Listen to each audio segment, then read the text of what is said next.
လေထုညဉ့်ညံစေတဲ့အချက်နှစ်ခုလေထုညဉ့်ညံတာကိုနှစ်မျိုးခွဲလို့ပြောကြပါတယ်နော်တဘာဝတရားကနေဖြစ်ပေါ်လာတဲ့လေထုညဉ့်ညံခြင်းနဲ့လူလုံးရာကနေဖြစ်ပေါ်လာတဲ့လေထုညဉ့်ညံခြင်းဒီနှစ်မျိုးပေါ့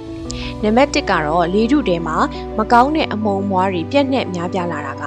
မီးတောင်ပေါက်ကွဲခြင်းနဲ့တောမီးလောင်ကျွမ်းခြင်းလိုတဘာဝကပ်ဘေးကနေထွက်လာတာမျိုးရှိပါမယ်ဒီကနေထွက်တဲ့အမှုန်မွားတွေကဘေးပတ်ဝန်းကျင်လေထုကိုပြည့်နှက်လို့မှုန်မိုင်းညဉ့်ညံစေပါတယ်နံပါတ်2အနေနဲ့တစ်ခုကလူတွေရဲ့လှုပ်ဆောင်ချက်ကြောင့်လေထုညဉ့်ညံစေတဲ့အမှုန်တွေထွက်ရှိလာတာပေါ့ဥပမာဖွံ့ဖြိုးတိုးတက်တဲ့တိုင်းပြည်တွေမှာဆိုရင်စက်ရုံအလုံးယုံများများလဲပတ်ရာက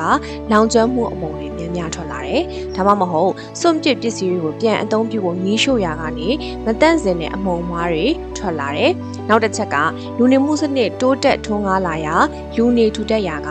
လေအေးပေးဆက်နဲ့အပူပေးဆက်တွေအသုံးများတယ်။သွားဖို့လာဖို့လွယ်ကူစေဖို့အကြောင်းပြုလို့ကားဆိုင်ကဲစတဲ့73ရင်အသုံးများရာကနေအမုံအမားတွေထွက်လာတာမျိုးပေါ့နော်ဒါတွေကလေထုညဉ့်ညံမှု air pollution ကိုပိုလို့များများဖြစ်စေလာတာပါ